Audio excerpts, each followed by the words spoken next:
पिछली बार हमने अध्ययन शुरू किया था रैप्चर को लेके, और रैप्चर का मतलब मैंने आपको समझाया था। आप सबको याद होगा कि यीशु मसीह अपने लोगों को यानी कलीसिया को, विश्वासियों को यहां से ले जाने के लिए बादलों पर प्रकट होगा और अचानक तेजी से पलक मारते ही अपने लोगों को ऊपर खींच लेगा। इस प्रक्रिया को अंग्रेजी और लैटिन भाषा में रैप्चर कहते हैं और यूनानी भाषा में हर्पात्सो कहते हैं।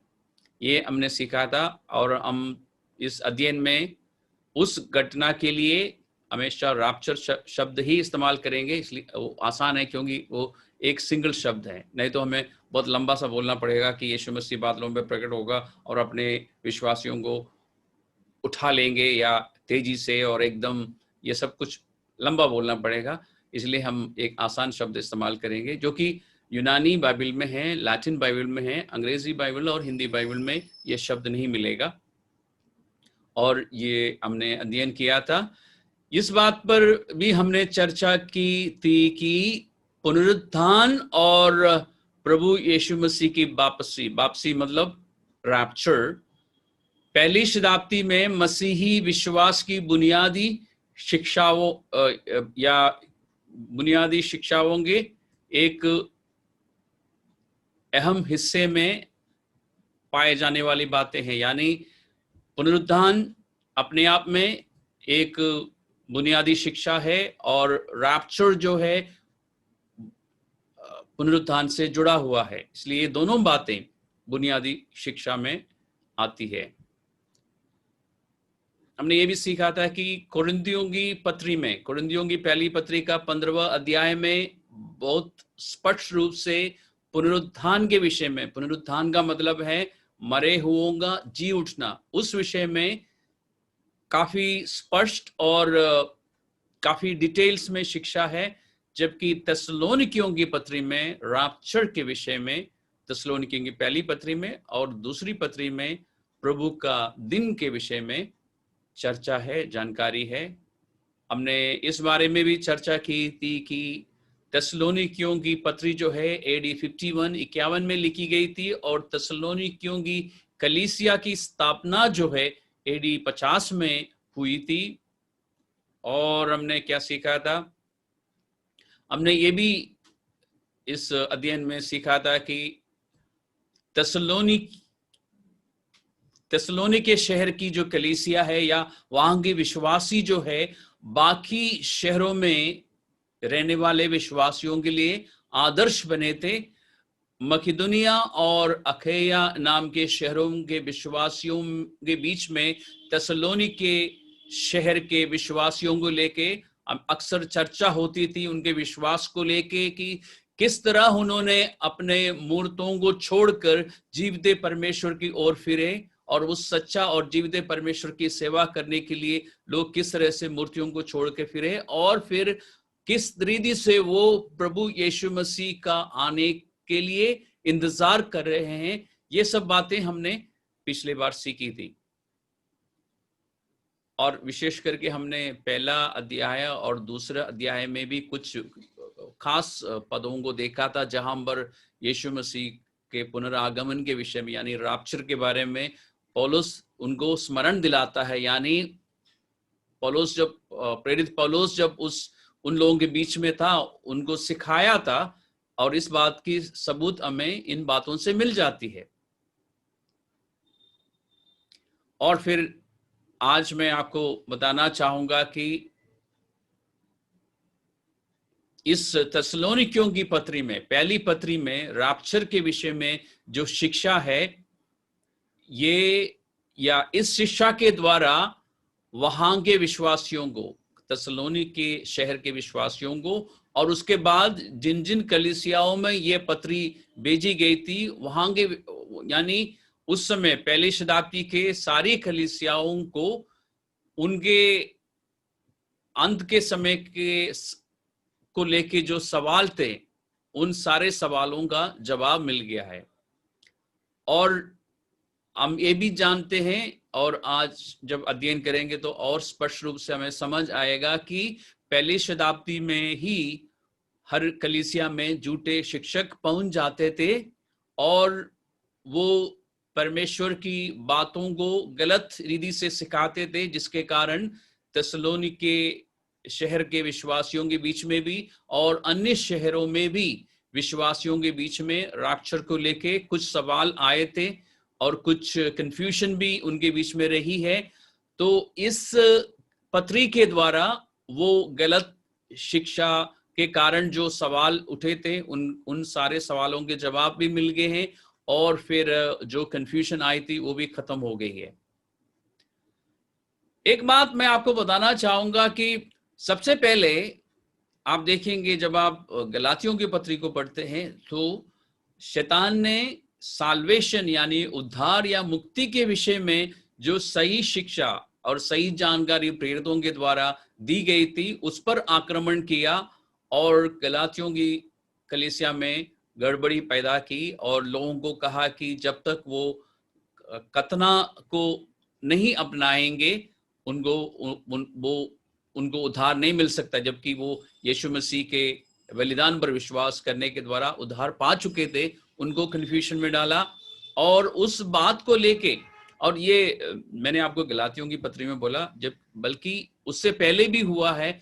आप देखेंगे प्रेरितों के कामों के 15वें अध्याय में, और जब कुछ लोग जो यहूदिया से आए थे विश्वासियों को कहने लगा कि जब तक तुम लोगों का खतना नहीं होगा तुम्हारा उद्धार नहीं होगा, और फिर इस बात को लेके पौलुस और बरनबास उन लोगों के साथ काफी चर्चा की, काफी बहस हुई, काफी झगड़ा हुआ इस बात को लेके, और फिर वो लोग सब यरूशलेम पहुंचे इस बारे में चर्चा करने के लिए। फिर वो झगड़ा या वो बहस जो है या तर्क जो है खत्म हो गया, और उसके बाद झूठे शिक्षक जो है पुनरुत्थान को लेके झूठी शिक्षाएं देने शुरू की, जिसकी वजह से कुरिन्थियों की पत्री का 15वां अध्याय में, पहली कुरिन्थियों का 15वां अध्याय में पौलुस विस्तार रूप से इस विषय में सिखाता है,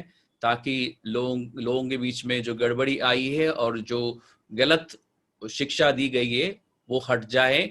और इसी तरह हम देखते हैं कि रैप्चर को लेके भी थिस्सलुनीकियों के बीच में कुछ झूठे शिक्षकों ने गलत शिक्षा फैलाई, जिसकी वजह से लोगों के बीच में सवाल आए थे, लोग शोकित भी हुए थे, और फिर इस पत्री के द्वारा वो सब ठीक हो गया है।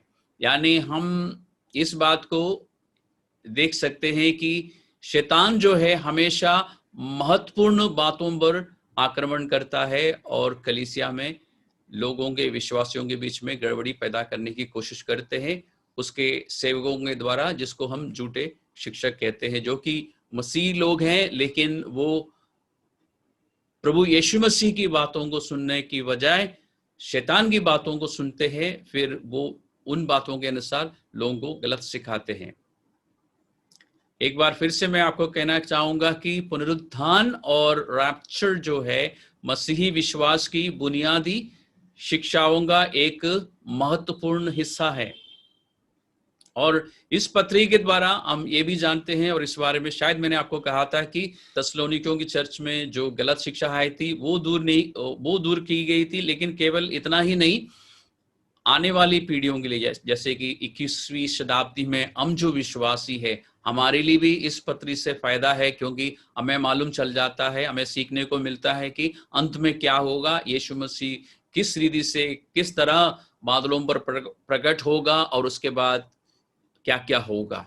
हमें से कुछ लोगों ने इस बात पर भी ध्यान दिया जरूर है कि इस अध्ययन में भी हम उन सब सिद्धांतों को इस्तेमाल कर रहे हैं जो हमने उस क्लास में सीखा था, how to study the Bible and enjoy it. पवित्र शास्त्र का अध्ययन कैसे किया जाता है और उसका आनंद कैसे लेते हैं। उस क्लास में हमने बहुत सारे प्रिंसिपल्स सीखे थे, उन सारे प्रिंसिपल्स को हम इस्तेमाल कर रहे हैं इस अध्ययन में। आपने शायद ध्यान दिया होगा, नहीं दिया तो अभी आप देंगे। अभी हम चलते हैं थिस्सलुनीकियों की पत्री में, थिस्सलुनीकियों की पत्री का 4था अध्याय में, the 4th chapter of the book of Thessalonians or the epistle to the Thessalonians. Thessaloniकियों की पहली पत्री 4:13। हे भाइयों, हम नहीं चाहते कि तुम उनके विषय में जो सोते हैं अज्ञानी रहो। ऐसा ना हो कि तुम दूसरों के समान शोक करो जिन्हें आशा नहीं। तो सबसे पहले इस विषय का इंट्रोडक्शन देते हुए रैप्चर के विषय में बात शुरू करते हुए सबसे पहले पवित्र आत्मा विश्वासियों से क्या कहता है कि पवित्र आत्मा या परमेश्वर नहीं चाहता है कि उन लोगों के विषय में जो सो रहे हैं हम अनजान हो या हम अज्ञानी रहे। यानी परमेश्वर चाहता है कि हमारे पास इस बात को लेके पूरी जानकारी हो। तसलोनी के शहर में जो विश्वासी थे या वहां की जो कलीसिया थी, वो प्रभु यीशु मसीह के लौट आने के उम्मीद में थे।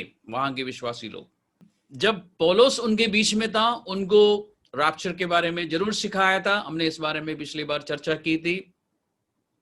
और नया नियम की पुस्तकों को जब आप पढ़ते हैं या इन पत्रियों का जब आप अध्ययन करते हैं, आपको एक चीज दिखाई देगी या एक बात स्पष्ट रूप से दिखाई देगी, और वो ये है कि उस समय के विश्वासी लोग यानी उस समय की जो कलीसिया है, पहली शताब्दी की कलीसिया, प्रभु यीशु मसीह को उनके जीवन काल में लौट आने की उम्मीद में थी। यानी सभी विश्वासी इस उम्मीद में थे कि हमारे जीते जी यीशु मसीह लौट आएंगे। लेकिन आज हम जानते हैं कि ऐसा नहीं हुआ। और क्योंकि यीशु मसीह ने अपने पुनरागमन के विषय में या रैप्चर के विषय में हमें कोई तारीख नहीं दी है, इसलिए हमें भी ऐसा विश्वास रखना चाहिए या उम्मीद रखनी चाहिए कि हमारे जीवन काल में ही, यानी हमारे जीते जी यीशु मसीह लौट आएंगे। ये हमें उम्मीद रखनी चाहिए। रैप्चर के बारे में बात जब पौलुस शुरू करता है पवित्र आत्मा के द्वारा, तो वो कहता है कि पवित्र आत्मा नहीं चाहता, परमेश्वर नहीं चाहता कि लोग अज्ञानी रहे, यानी लोगों के पास ज्ञान हो। और इस बात से हमें एक बात साफ या स्पष्ट रूप से समझ आता है कि विश्वासियों के बीच में, इस चर्च के विश्वासियों के बीच में, उन लोगों को लेके जो प्रभु में विश्वास करने के बाद मर गए हैं या सो गए हैं, कुछ सवाल थे।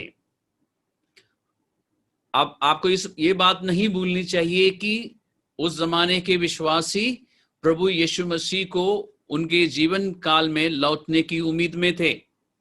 लेकिन कुछ लोग प्रभु में सो चुके थे या मर गए थे, और उनके जो लोग उस समय जीवित थे, उनके मनों में एक सवाल था कि इनका क्या होगा। जो प्रभु में विश्वास करने के बाद, यानी विश्वासी लोग जो सो गए हैं प्रभु में, उनका क्या होगा? क्या ये यीशु मसीह के आते समय ये जी उठेंगे? क्या यीशु मसीह के साथ ये जाएंगे? ये सवाल इनके मन में था। और जैसे मैंने आपको बताया था, कुछ झूठे शिक्षकों के कारण ये कंफ्यूजन इनके बीच में आई है या ये सवाल इनके पास आए हैं।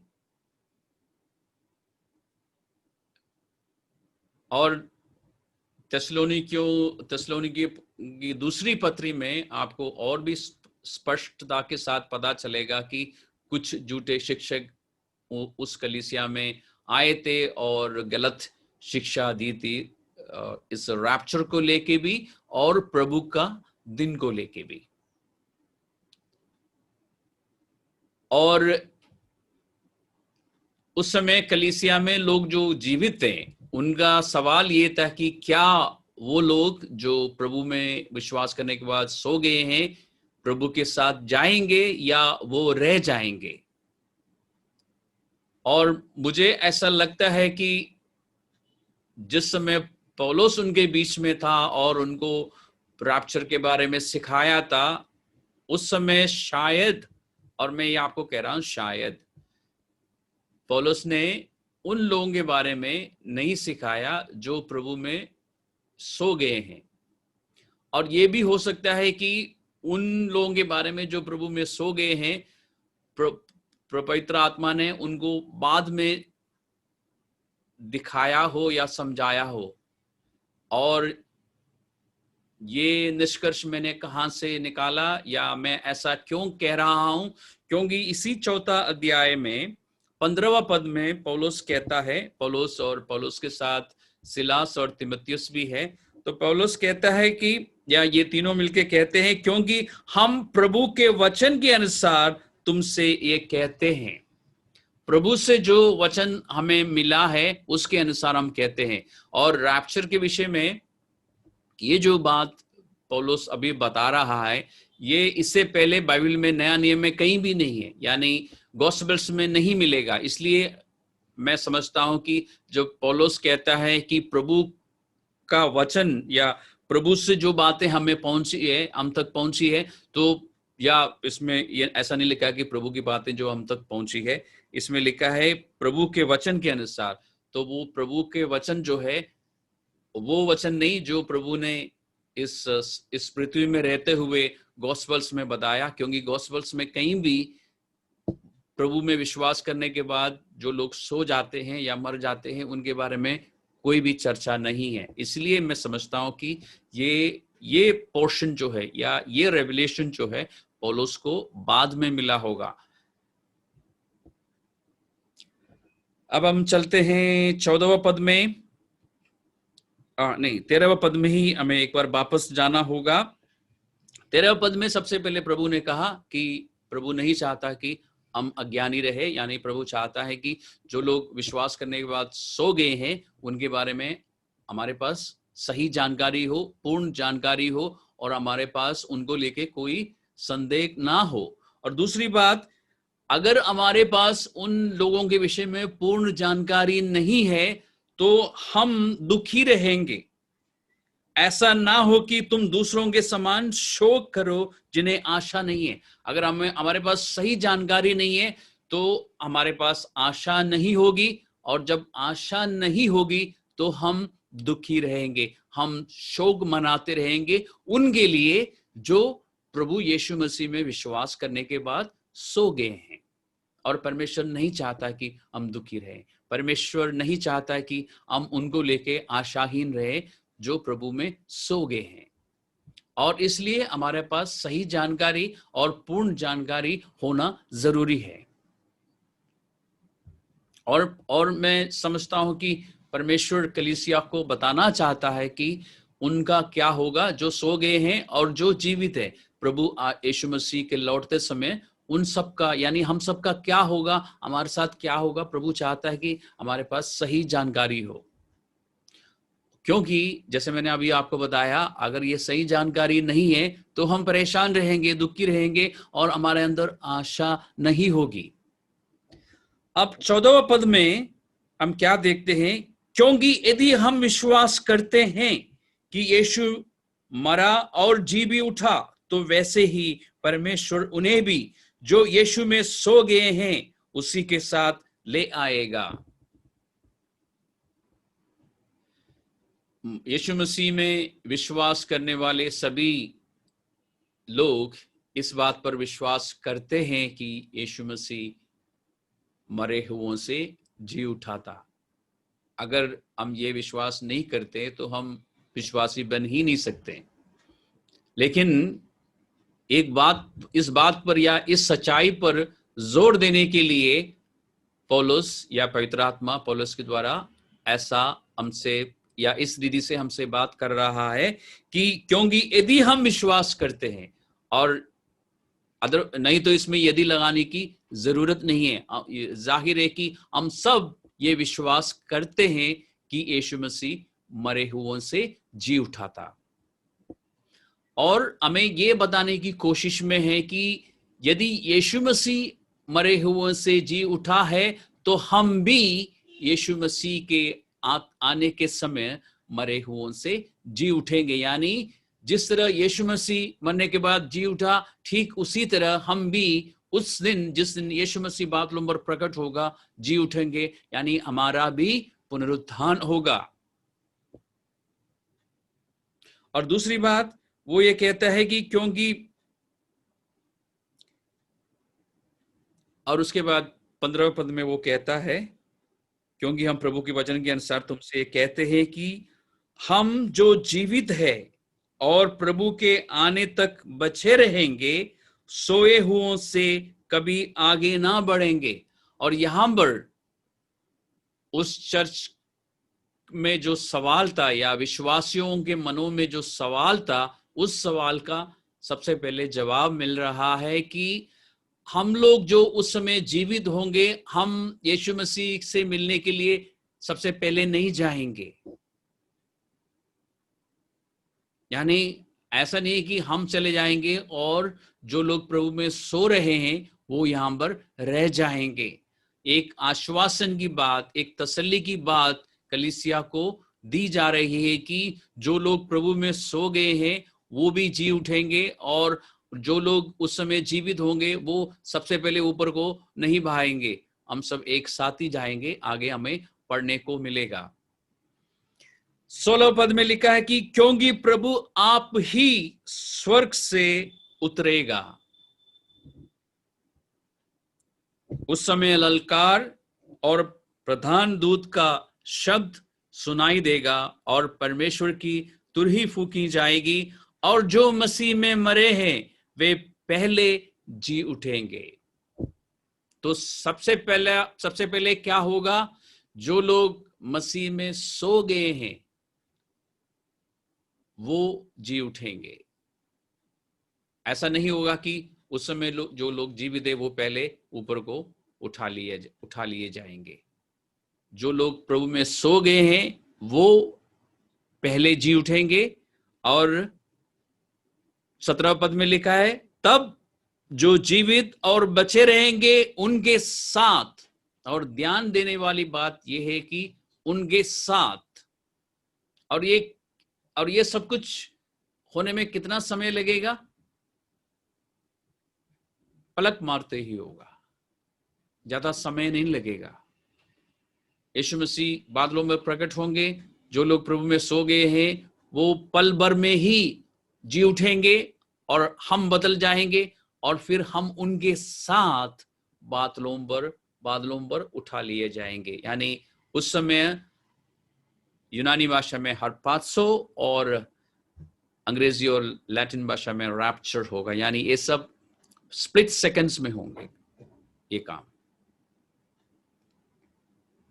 अब यहां पर हम रुक जाएंगे और थोड़ा सा और विस्तार रूप से अध्ययन करेंगे, क्योंकि मैं आपको बताना चाहता हूं कि रैप्चर के बारे में जो कुछ भी विश्वासियों को मालूम होना चाहिए वो सब कुछ पवित्र शास्त्र में है, नया नियम में है।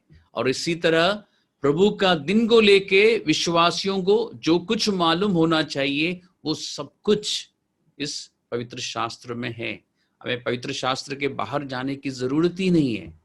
अगर हम पवित्र शास्त्र को, नया नियम को और पुराने नियम की कुछ बातों को ध्यान से पढ़ेंगे, सिर्फ आपको बहुत गहरा अध्ययन या रिसर्च भी करने की जरूरत नहीं है। जितनी बातें अभी तक मैं आपको बता चुका हूं ये सब कुछ बाइबल में है। इसलिए मैं आपको समय लेके दिखा के बता रहा हूं।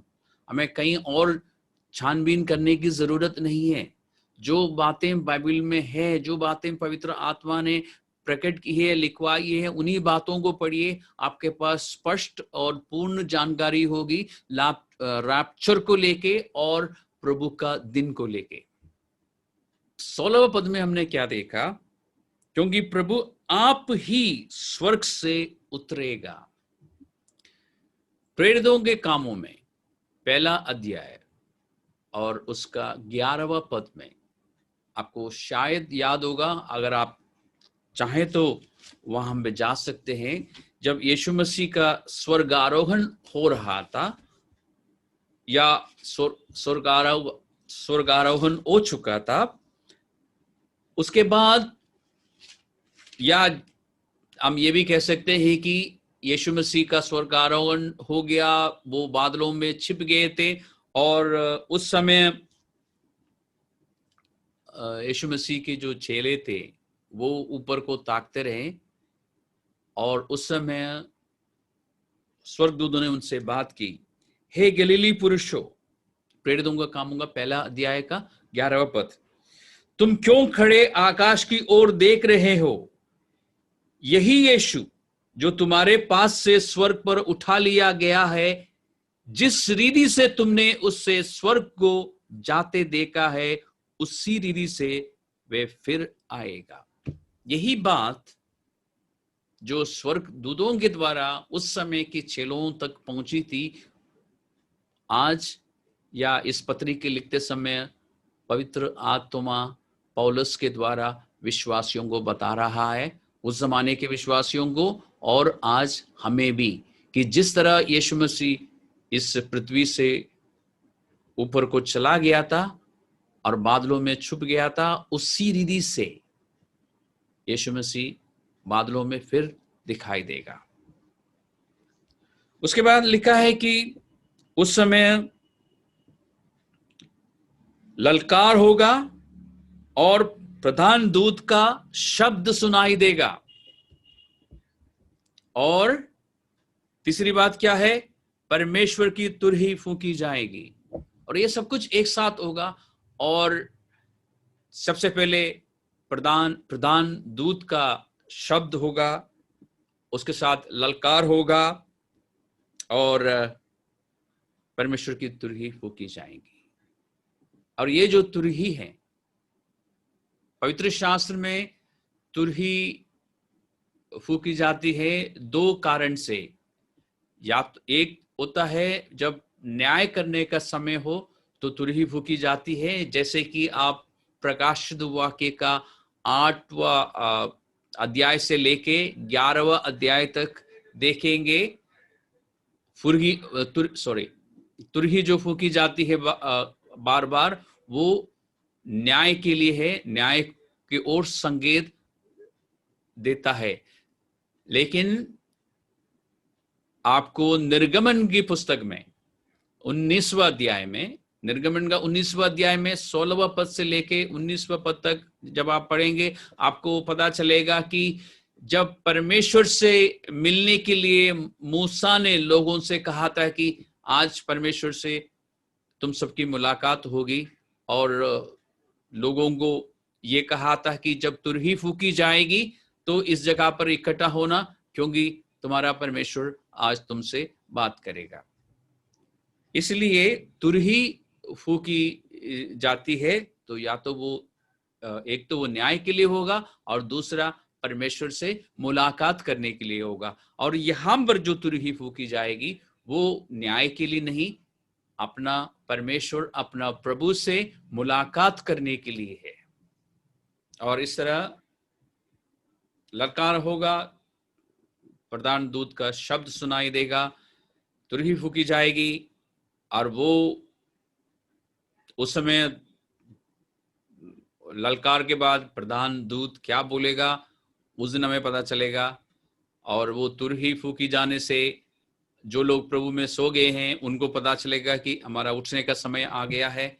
और हम लोग जो बचे रहेंगे, हम अपने आप बदल जाएंगे, हमें एक नया शरीर मिलेगा, जिसके बारे में यहाँ शायद विस्तार रूप से नहीं लिखा है, लेकिन आपको कुरिन्थियों की पहली पत्री का 15वां अध्याय में उसके बारे में चर्चा है। क्योंकि यहाँ पर विषय जो है पुनरुत्थान नहीं है, यहाँ पे रैप्चर है, जो कि पुनरुत्थान के बाद होगा। लेकिन पुनरुत्थान को लेके, मरे हुओं का जी उठने को लेके 15वां अध्याय कुरिन्थियों की पहली पत्री में ज्यादा जानकारी है। और हम प्रभु यीशु मसीह से बादलों पर मिलेंगे। ध्यान रखना, प्रभु यीशु मसीह हमें ले जाने के लिए इस पृथ्वी पर नहीं आएंगे, इस पृथ्वी पर वो पैर नहीं रखेंगे।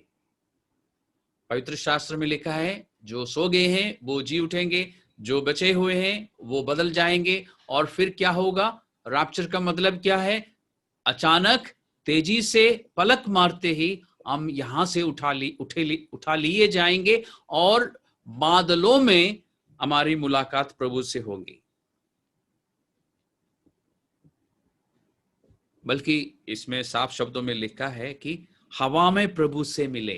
तो प्रभु के साथ हमारी जो मीटिंग होगी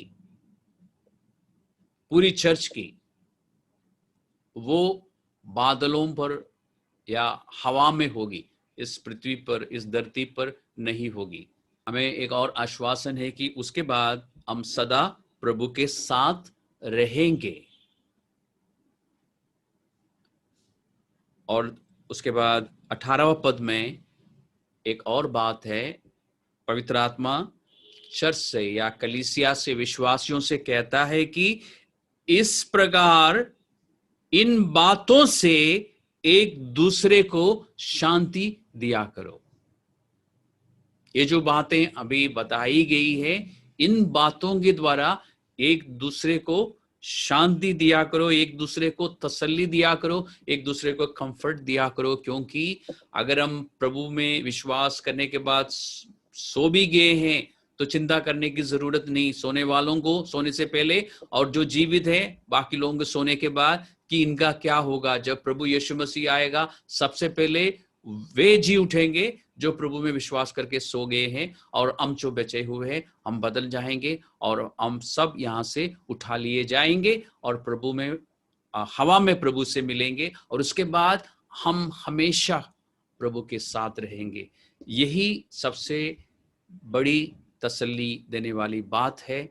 और आदेश ये है कि हम एक दूसरे को ये बातें स्मरण दिलाते रहें, जिसके वजह से एक दूसरे को शांति मिलती रहेगी और हमारी आशा बनी रहेगी। विशेष करके जब हम क्लेश में से निकलते हैं, जब हम परेशानियों में से निकलते हैं, जब हम सताव का सामना करते हैं, जब हम लोग हमारा मजाक उड़ाते हैं या हमारे साथ गलत व्यवहार करते हैं हमारे विश्वास के कारण, उस समय ये आशा जो है हमें शांति भी देगी और हमारा विश्वास को बनाए रखने में और हमें हिम्मत और ताकत देने में काम आएगी।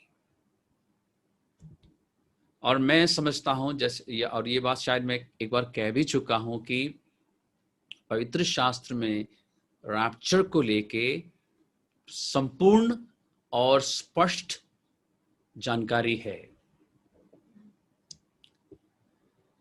ये जो बात या ये जो बातें अभी हम पढ़ रहे थे, इसको लेके एक और खूबसूरत बात मैं आपको दिखाना चाहूंगा। हमारे पास थोड़ा सा समय है।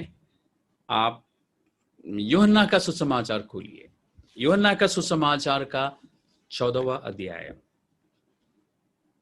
और पिछली बार अध्ययन करते हुए मैंने आपको बताया था कि हम थोड़ा सा डिटेल में अध्ययन करेंगे और जिससे हमारे पास इस स्टडी को खत्म करने के बाद रैप्चर को लेके कोई सवाल नहीं होगा। और जो लोग बहुत ज्यादा डिटेल्स में जाना पसंद नहीं करते उनसे फिर एक बार कहूंगा कि थोड़ा सा धीरज रखिए और अब थोड़ा सा सहने की जरूरत है, क्योंकि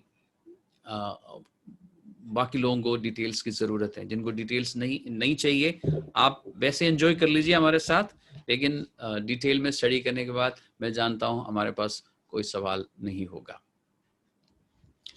अभी आप ऐसा कर सकते हैं, यूहन्ना का सुसमाचार, यूहन्ना का 14वां अध्याय में एक उंगली रख सकते हैं और फिर तेसलोनिकियों की पत्री जहां से हमने अध्ययन शुरू किया वहां पर एक उंगली रख सकते हैं, क्योंकि हम दोनों जगह में बार बार आएंगे और सिर्फ 5 मिनट का समय लगेगा। हम एक खूबसूरत चीज को देखते हैं। सबसे पहले हम देखते हैं यीशु मसीह ने कहा यूहन्ना का सुसमाचार का 14वां अध्याय में, तुम्हारा मन व्याकुल ना हो, परमेश्वर पर विश्वास रखो और मुझ पर भी विश्वास रखो। अब तेसलोनिकियों की पत्री में आइए और हम देखते हैं, भाइयों हम नहीं चाहते कि तुम उनके विषय में जो सोते हैं अज्ञानी रहो, और ऐसा ना हो कि दूसरों के समान शोक करो। सुसमाचार में प्रभु के लौटने के विषय में यानी रैप्चर के विषय में प्रभु यीशु मसीह ने उस समय विश्वासियों को समझाया था और कहा कि तुम्हारा मन व्याकुल ना हो। यहां पर पवित्र आत्मा कहता है कि तुम शोक ना करो। प्रभु ने कहा था कि तुम परमेश्वर पर विश्वास रखते हो, मुझ पर भी विश्वास रखो। और यहां पर हमें क्या पढ़ने को मिलता है, क्योंकि यदि हम विश्वास करते हैं कि यीशु मरा और जी भी उठा तो वैसे ही परमेश्वर, ये सारी बातें जो यूहन्ना का सुसमाचार का 14वां अध्याय में है हमें यहाँ पर भी पढ़ने को मिलती है कि हम क्या विश्वास करते हैं, हमें परमेश्वर पर विश्वास है और कि जैसे यीशु मसीह जी उठा, वैसे परमेश्वर उन्हें भी जो प्रभु में सो गए हैं उसके साथ ले आएंगे। और उसके बाद प्रभु यीशु मसीह ने क्या कहा था 14वां अध्याय में 3 पद में कि और यदि मैं जाकर तुम्हारे लिए जगह तैयार करूं तो फिर आकर तुम्हें अपने यहां ले जाऊंगा कि जहां मैं रहूं वहां तुम भी रहो। कितनी सारी बातें प्रभु ने बोली है यहां पर कि एक तो मैं वापस आऊंगा और तुम्हें ले जाऊंगा और फिर जहां मैं रहूंगा या मैं रहता हूं वहां तुम भी रहो। ओके, और यही बात हमें यहाँ पे पढ़ने को मिलता है, बात मिलती है कि जब यीशु मसीह बादलों पर प्रकट होगा तो जो लोग प्रभु में सो गए हैं वो जी उठेंगे और जो बचे हैं वो बदल जाएंगे और उसके बाद हम सब प्रभु से मिलेंगे हवा में और उसके बाद सदा प्रभु के साथ होंगे। मैं आपको ये दिखाने की कोशिश में हूँ कि रैप्चर को लेके प्रभु यीशु मसीह ने उस समय चेलों को बताया था और वही बात पवित्र आत्मा इस पत्री में और विस्तार रूप से हमें समझा रहा है। और जो जो बातें प्रभु ने कही है वो सब बातें यहाँ पर दोहराई गई है, लेकिन इस पत्री में, थिस्सलुनीकियों की इस पत्री में जब वही बात दोहराई जाती है थोड़ा सा और विस्तार रूप से और साफ रीति से हमें समझ आ रहा है। तो इन दोनों के बीच में जो रिलेशनशिप है या ये दोनों बातें कैसे एक दूसरे से मिल रही है मैं आपको दिखाना चाह रहा था, क्योंकि रैप्चर को लेके सबसे पहले प्रभु यीशु मसीह ने ही अपने चेलों को बताया था। जल्दी से एक बात बताना चाहूंगा, जब हम रैप्चर के विषय में अध्ययन करते हैं लोगों के ओर से एक सवाल आता है और वो सवाल ये है कि क्या उस महा या बड़ा क्लेश जो है जिसके विषय में पवित्र शास्त्र में हमें पढ़ने को मिलता है नया नियम में ही, वो बड़ा क्लेश रैप्चर से पहले होगा या रैप्चर के बाद होगा। और इस क्लेश के विषय में थिस्सलुनीकियों की पत्री में आपको जरूर पढ़ने को मिलेगा, लेकिन लोगों का सवाल अक्सर यही होता है जब भी मैं रैप्चर के विषय में बात करता हूं, लोग पूछते हैं कि रैप्चर बाद में होगा पहले होगा, यानी हमें क्लेश में से निकलना होगा या हम क्लेश में से बच निकलेंगे। इसको लेके मैं आपको बताना चाहूंगा कि रैप्चर के विषय में थिस्सलुनीकियों से बात करते हुए पौलुस ने एक भी बार उस बड़ा क्लेश का जिक्र नहीं किया। और ध्यान रखना, ये कलीसिया के नाम लिखी गई पहली पत्री है या दूसरी पत्री है। अगर गलातियों की पत्री सबसे पहली पत्री है तो फिर ये दूसरी पत्री है। और इस पत्री में जहां से अब अभी अध्ययन कर रहे हैं, इसमें मुख्य विषय जो है रैप्चर है। अगर पवित्र आत्मा ने रैप्चर के विषय में सिखाते हुए उस बड़ा क्लेश के बारे में एक भी शब्द नहीं बोला तो हम उस बड़ा क्लेश को रैप्चर के साथ क्यों जोड़ना चाहते हैं? मेरा जवाब यही है उन लोगों से जो ये इस बात को लेके परेशान है कि क्लेश बाद में होगा या पहले होगा, क्या हमें क्लेश में से निकलना होगा। उनके लिए मेरा जवाब यही है, जब पवित्र आत्मा ने क्लेश को रैप्चर के साथ नहीं जोड़ा, आप क्यों जोड़ना चाहते हो? रैप्चर के बारे में और भी पुस्तकों में जानकारी है पुराने नया नियम की। मेरे अध्ययन के द्वारा या अध्ययन के बाद मैंने ये देखा है कि कुरिन्थियों की पत्री में पुनरुत्थान को लेके काफी जानकारी है, विशेष करके 15वां अध्याय में, लेकिन कुरिन्थियों की पत्री में रैप्चर को लेके कोई चर्चा नहीं है। कुरिन्थियों की पत्री जो है AD 56 में लिखी गई थी। प्रेरितों के कामों से हमें पता चल जाता है कि AD 50 में थिस्सलुनीके शहर में पौलुस और पौलुस के साथ जो उनके सहकर्मी थे, पौलुस के साथ सिलास भी था उस समय। इन दोनों ने मिलकर वहां पे प्रचार किया था। और थिस्सलुनीकिया में प्रचार करने के बाद, एडी 50 में प्रचार करने के बाद वो कुरिन्थुस में चले गए थे और वहां पर यीशु मसीह का प्रचार किया। उसके बाद 18 महीने उस कुरिन्थुस शहर में रहे और वहां रहकर मसीह जीवन की बुनियादी शिक्षा पौलुस ने उनको दी है। और उस शिक्षा में पुनरुत्थान और रैप्चर दोनों है। थिस्सलुनीकियों की पत्री जो है कुरिन्थ में रहकर ही पौलुस ने लिखी थी। और ये बात मैं आपको क्यों बता रहा हूं, आप समझ चुके होंगे कि अगर कुरिन्थुस में रहकर पौलुस ने थिस्सलुनीकियों को लिखा है, तो जो कुछ पौलुस ने थिस्सलुनीकियों की पत्री में लिखा है वो कुरिन्थुस की चर्च को भी, यानी वहां के विश्वासियों को भी मालूम था। यानी जो कुछ थिस्सलुनीकियों की पत्री में हम पढ़ रहे हैं वो कुरिन्थुस के चर्चेस को मालूम था। और कुरिन्थियों की पत्री जो है वो थिस्सलुनीकियों की पत्री के 5 साल बाद लिखी जा रही है।